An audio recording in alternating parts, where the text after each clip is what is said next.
salam alaikum, j'espère que tu vas bien. Je me présente, moi c'est Sheima, Vania Rose sur les réseaux sociaux, donc sur Instagram et TikTok.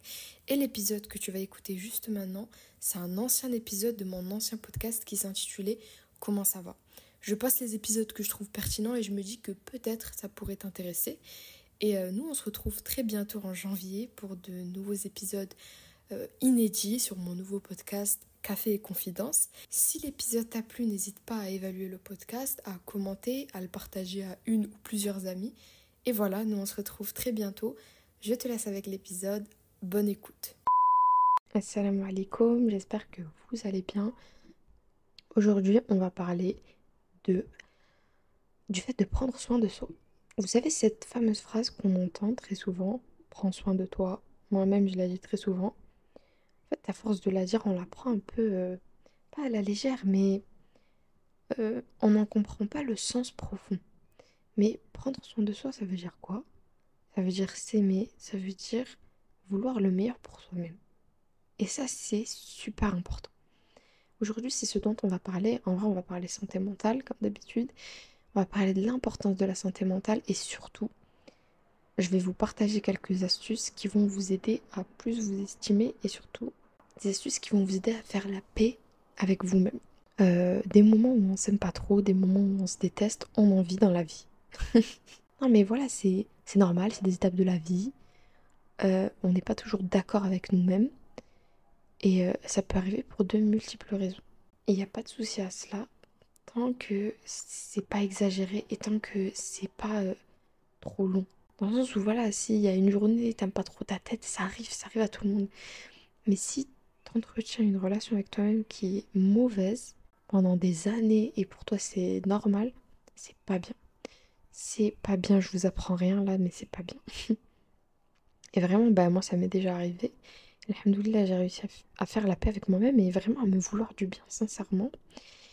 Et vraiment, j'avais l'image de... je sais pas, en fait, c'est comme si t'arrives dans une salle et genre il y a une chaise en face de toi et genre c'est vraiment ta pire ennemie qui s'assoit en face de toi. Et genre vous êtes tous les deux là et personne ne sait quoi dire. Genre, vous êtes posés comme ça et tu vois, il y a un malaise. Ben, c'était la relation. C'était la relation que j'entretenais avec moi-même. Et c'est d'ailleurs pour ça que je donnais tout dans mes relations. Genre mon environnement, ma famille, mes amis. Et que je les aimais beaucoup plus que moi. Et que je donnais tout pour eux, mon temps, mon énergie et tout. Bon, bien sûr, je faisais ça parce que je les aimais, mais moi, je m'aimais pas du tout. Et j'avais aussi, bon ça c'est pas bien, mais j'avais un côté de moi qui avait peur de la solitude. Pas pour la solitude en elle-même, mais parce que je savais que j'allais me retrouver avec moi-même. Et comme j'avais pas une bonne relation avec moi-même, bah, tu vois, genre, je redoutais ce moment. Je vous jure, là, c'est vraiment un truc que j'ai ressenti un jour. Genre, j'étais posée avec moi-même comme ça, et j'étais en mode, c'est gênant là. Et c'est horrible, c'est pas bien. Et bah, c'est de ça qu'on va parler, vous inquiétez pas. Je pense que ça va être un podcast plutôt court aujourd'hui. Mais on va aller droit au but, tu vois. S'aimer, c'est trop important. Je vous apprends rien, mais ça joue sur tous les aspects de ta vie, encore une fois.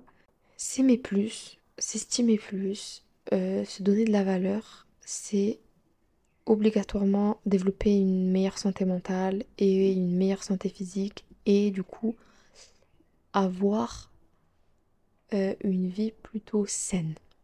Tu vois, ça commence comme ça. Et surtout, il y a quelque chose qu'il faut pas oublier, c'est qu'on vit tous pour la première fois. Tu vois, c'est-à-dire que c'est la première fois qu'on est nous-mêmes. Et du coup, c'est normal de pas aimer certaines choses, d'avoir l'impression de mal faire, de... C'est la première fois qu'on vit, vous vous en rendez compte ou pas? Genre, c'est normal. Tu vois, on est des humains, on est imparfaits. Il y a des trucs qu'on n'aime pas. C'est ok, tu vois, c'est pas grave. Et aujourd'hui, bah, on va voir 8 astuces qui vont t'aider normalement à t'aimer plus. Euh, Bah, j'espère que ça va vous aider et si vous voulez me parler de ce sujet en commentaire, n'hésitez surtout pas. J'écoute ça, je regarde ça, je lis ça. Et on va commencer tout de suite avec la première astuce qui, selon moi, est l'une des plus importantes. C'est le fait de créer un socle d'habitudes solides. Solide. Et dans ce socle-là, moi, je mets le fait de manger équilibré, le fait de faire de l'activité physique. Il y a la marche dedans, vous inquiétez pas. Mais en gros, se dépenser. Tu vois, tu te dépenses. Les prières, très important, vraiment. Ne pas lâcher sa prière. Boire beaucoup d'eau, ça rentre aussi dedans. Dormir suffisamment, je crois que je l'ai déjà dit. Et la skincare aussi, genre prendre soin de soi, par exemple, bah, par les soins de la peau. Et moi, je sais qu'à un moment, j'étais à fond dans ça et j'ai vraiment senti un bien-être mental en plus, tu vois. Genre là, bah, tu prends littéralement soin de toi, tu vois, quand t'as une skincare. Et bref, vous pouvez rajouter plein de trucs dans votre socle, hein. C'est pas défini, c'est en fonction de ta personne, en fonction de ce que tu aimes faire, surtout en fonction des choses qui te procurent un bien-être. Enfin, je parle pas de divertissement ou quoi que ce soit dans le genre, hein. Attention, je parle vraiment de bonnes habitudes saines qui, tu sens que ça te rend beaucoup plus productive et que ça t'enrichit. Voilà. Donc avec ces habitudes-là, tu crées ta routine et c'est des choses qui ne bougent pas de genre de ta to-do list. C'est des trucs tous les jours, tu vas les garder. Ça va te permettre déjà d'adopter une certaine discipline, de reconnaître qu'il y a des choses qui sont bonnes pour toi, même si parfois tu as la flemme. Et, c'est des choses que tu vas garder dans la durée. Tu vois ce que je veux dire? Genre, c'est des choses que tu vas répéter et répéter et répéter, et du coup, ça va t'apporter une certaine constance, si tu vois ce que je veux dire. Ensuite, en deuxième astuce, on a l'honnêteté envers soi-même. Et quand je parle d'honnêteté envers soi-même, je parle du fait d'assumer tout ce qui va pas chez toi. Donc là, oui, on parle bien d'introspection, de remise en question, appelez ça comme vous voulez. Mais là, en gros, c'est vraiment tu te passes à la loupe.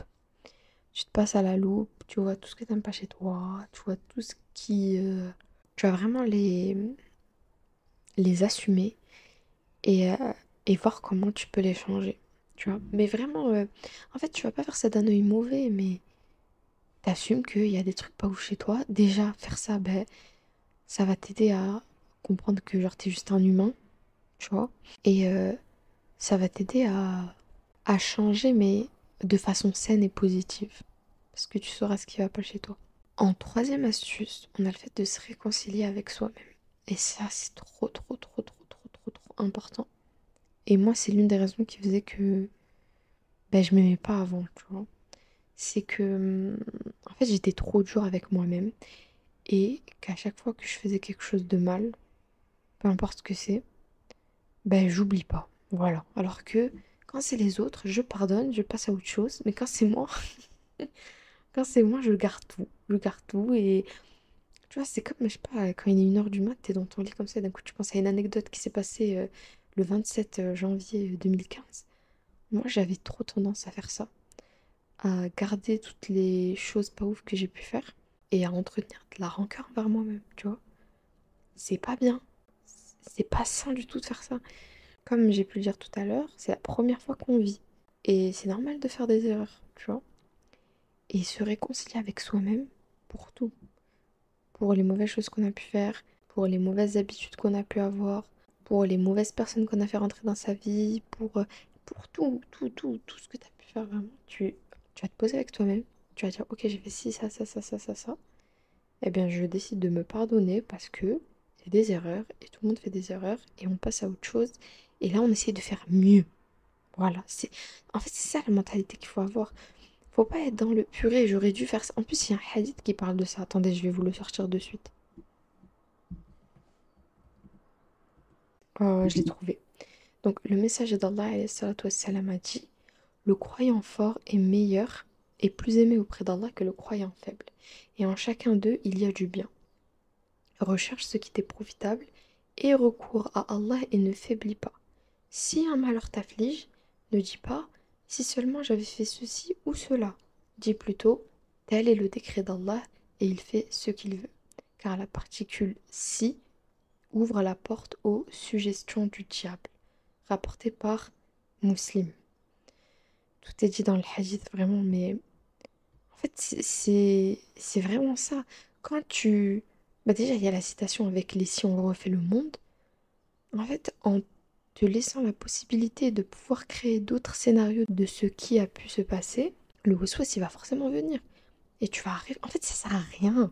Tu restes quoi ça dans le passé, genre. C'est pour ça que je vous dis qu'il faut changer cette mentalité. Au lieu d'être dans le et si, d'être plutôt dans le comment là je fais mieux. Tu vois? Je sais pas, je prends un exemple tout bête. T'avais un contrôle, tu devais réviser, t'as pas révisé. Voilà. T'as pas révisé pour je ne sais quelle raison, t'as eu une mauvaise note au contrôle. On est d'accord. Imagine ça t'arrive. Tu fais quoi? Bah t'as ta note, t'es dégoûté, tu passes à autre chose. Mais si t'es là, tu ressasses en boucle le fait que t'aies une mauvaise note parce que t'as pas révisé, tu vas te plomber l'humeur et surtout, tu seras pas apte à être productif pour le prochain contrôle. Et tu vas faire la même erreur, tu vois. En fait, tu vois, c'est se plonger dans le passé et gâcher son présent, en fait. Au lieu d'être dans cette réflexion, tu peux plutôt te dire, aïe, j'ai raté mon contrôle, je sais ce que ça fait, je sais quelle déception ça fait. Maintenant, j'ai toutes les raisons pour la prochaine fois réviser.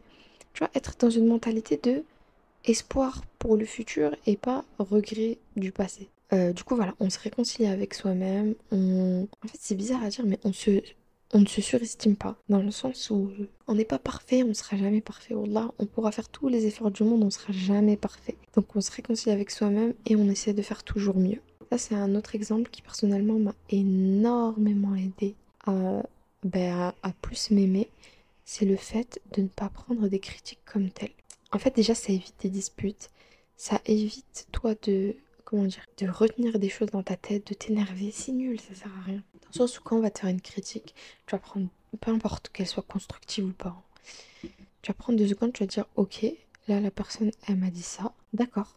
En fait, si tu veux, il y a 2 façons de prendre les choses. Si la critique, elle est constructive, tu vas vraiment prendre ça bien. Genre, faut que tu te dises vraiment que la critique, elle t'aide à t'améliorer. C'est pas tout le monde qui fait des critiques constructives. Faut prendre ça comme un compliment. Vraiment, c'est que la personne, elle se soucie de toi, elle veut ton bien, elle veut t'aider. Donc voilà, tu prends la critique à cœur ouvert. Si c'est dit d'une mauvaise façon, bah, tu le dis, tu vois. Si ça t'a pas plu, il n'y a pas de souci. Mais le fond de la critique, essaie de toujours le prendre et d'en faire quelque chose, tu vois. Et si c'est une critique 100% péjorative, malveillance max, je dirais même, dans ce cas-là, tu la prends à la rigolade. Et ça, wallah, ça m'a changé ma vie. Je vous parle premier degré, ça m'a changé la vie. On te dit un truc, tu prends à la rigolade. S'il vous plaît, quelqu'un t'insulte, tu rigoles. Qu'est-ce que la personne peut faire? Genre, c'est bon, c'est fini, tu la prends même pas au sérieux. Donc vraiment, c'est pareil pour moi, ça c'est dans le même mood que le fait de dédramatiser. Ouais, parce que j'ai fait un épisode sur les complexes juste avant et je parlais du fait de dédramatiser. Pour moi, ça va dans la même case. C'est tu dédramatises ce qui arrive et t'en fais pas une affaire d'état. Quelqu'un te critique, ok, la vie continue. Tu vois, vraiment, c'est la vie continue. S'il y a une autre astuce qui pour moi te permet de beaucoup plus t'aimer, c'est le fait de te donner de l'espoir, te donner de l'ambition, vraiment te nourrir de ça, voir loin, mais quand même pas trop dans le sens où faut pas être trop focalisé sur un plan parce que comme on a pu déjà en parler, Allah il a son plan et c'est pas sûr que ça se passe, tu vois. C'est pour ça qu'il faut quand même placer sa confiance en Allah, mais se donner de l'espoir dans le sens où tu peux faire de grandes choses, t'es capable de faire ci, t'es capable de faire ça. Si t'as des rêves, tu vois, genre vraiment projette-toi un peu. Oh là, ça fait du bien, ça fait du bien, genre je sais pas comment t'expliquer, en fait tu te donnes de la valeur en faisant ça. Donc voilà, moi je sais pas, si c'est ton rêve d'ouvrir un café, ben projette-toi. Ouais, tu vas ouvrir un café, tu vas mettre ça dedans, nan, nan, nan. Puis parfois, quand tu vas normaliser le fait que tu peux le faire, ben tu vas vraiment commencer à t'en donner les moyens. Ok, qu'est-ce que je pourrais faire maintenant pour commencer à travailler sur ça? Genre, vraiment, tu vas mettre en avant le positif en toi. Tu vas plus te focaliser sur les choses négatives de ta vie, mais tu vas littéralement travailler pour ton futur et te mettre dans une ambiance positive. C'est trop bien. Vraiment, faites ça. Prenez l'habitude de faire ça. Et surtout, ne voyez pas directement un échec dans les projets que vous avez envie de concrétiser. Bien sûr, c'est bien d'avoir un œil réaliste, de savoir ce qui est possible et ce qui n'est pas possible, mais toujours garder genre son âme d'enfant. Vraiment, c'est trop important. Dans tous les domaines de ta vie, garde toujours cette innocence, tu vois. Ensuite, c'est une autre astuce que je trouve également importante. C'est le fait de ne pas avoir peur d'éviter certaines personnes. Ce que je veux dire par là, c'est que n'aie pas peur de ne pas rester avec certaines personnes pour ton bien-être. Voilà, enfin ça s'arrête là. Que ce soit des mauvaises fréquentations, que ce soit des personnes qui acceptent pas ce que tu es, ce que tu représentes, tes valeurs, tes rêves, tes objectifs. Parfois, on peut se dire non, ça se fait pas. Mais j'ai l'impression que quand tu t'aimes pas assez, bah, t'as tendance à faire ça aussi. T'as tendance à mettre les autres avant toi parce que toi, tu te donnes pas assez de valeur. Vraiment, ne culpabilise jamais du fait de faire le tri dans ton entourage. Genre, jamais tu culpabilises pour ça. Au contraire, moi je pense que quand tu fais ça, genre que tu te rends compte qu'une personne elle est pas bien pour toi et que tu l'éloignes de toi, t'augmentes automatiquement la valeur que t'as pour toi. Enfin, vous voyez ce que je veux dire? Parce que tu te laisses pas entre les mains de n'importe qui. Genre, tu as de la valeur, t'es quelqu'un, t'as besoin de te protéger des gens nocifs pour toi. Il n'y a pas de mal à faire ça. Donc vraiment, aucune culpabilité par rapport à ça. Ensuite, s'il y a une autre astuce que moi je trouve trop bien, c'est le fait de faire des activités avec soi-même. Mais genre que avec soi-même. Garder du temps que pour soi, c'est trop, trop, trop, trop, trop important. Je trouve ça vraiment trop bien. Genre ne pas attendre que euh, tes proches soient disponibles pour aller voir tel film si tu as envie d'aller le voir, pour aller à tel restaurant si tu as envie de le tester, pour aller à telle librairie si tu veux acheter tel livre. Genre vraiment faire des sorties avec toi-même. Non seulement le fait de quand même faire ces sorties sans attendre telle ou telle personne, bah encore une fois, ça va faire que tu vas t'accorder de la valeur en plus. Parce que moi vraiment j'avais une époque où genre, s'il n'y a pas quelqu'un qui vient avec moi, je sortais pas. Tu vois ce que je veux dire? Dans le sens où, je sais pas, si j'avais un rendez-vous pour faire telle activité avec une personne à 16 heures, je pouvais être là à l'heure qu'il fallait, voir en avance pour faire cette activité avec la personne en question. Mais si moi je voulais aller quelque part, mais si par exemple je voulais faire un solo date avec moi, genre je voulais aller voir tel film à 14 heures ou quoi, bah, il y a des fois où genre je préférais faire une sieste ou rester chez moi plutôt que d'aller. J'étais plus fidèle envers les autres qu'envers moi-même. Et ça, c'est pas bien. Tu dois t'accorder la même importance que ce que t'accordes aux autres. Et faire des sorties avec soi-même, je trouve que bah, ça t'aide justement à te mettre un peu plus en hauteur. Et ça t'aide surtout à apprendre à te connaître. Et je jure, moi, je l'ai testé moi-même, mais genre, j'ai appris à me connaître sur plein de points.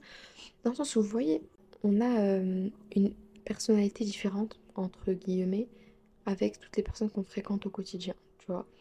Je sais pas, avec une certaine amie, tu vas être super bavarde, avec l'autre, tu vas être un peu plus en retrait et tu vas plus être à l'écoute. Avec une autre personne, tu vas vanner de fou. Avec une autre, ben, ça va plus être une relation calme. Enfin, je sais pas, tu vois, enfin, vous voyez ce que je veux dire. On n'a pas les mêmes relations avec tout le monde. Et parfois, on connaît pas la relation qu'on entretient avec nous-mêmes. Et je vous jure, j'ai découvert ça. J'ai découvert ça la dernière fois. C'était trop drôle. Genre, je sais pas, tu te rends compte de certaines attitudes, de certains réflexes que tu as chez toi et que tu remarques pas forcément quand t'es en groupe. Parce que t'es focalisé sur le groupe, du coup. Bref, et t'apprends à te connaître. Et du coup, t'apprends à te connaître.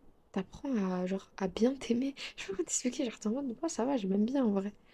Eh, c'est trop important. Wallah, ne sous-estimez pas ça.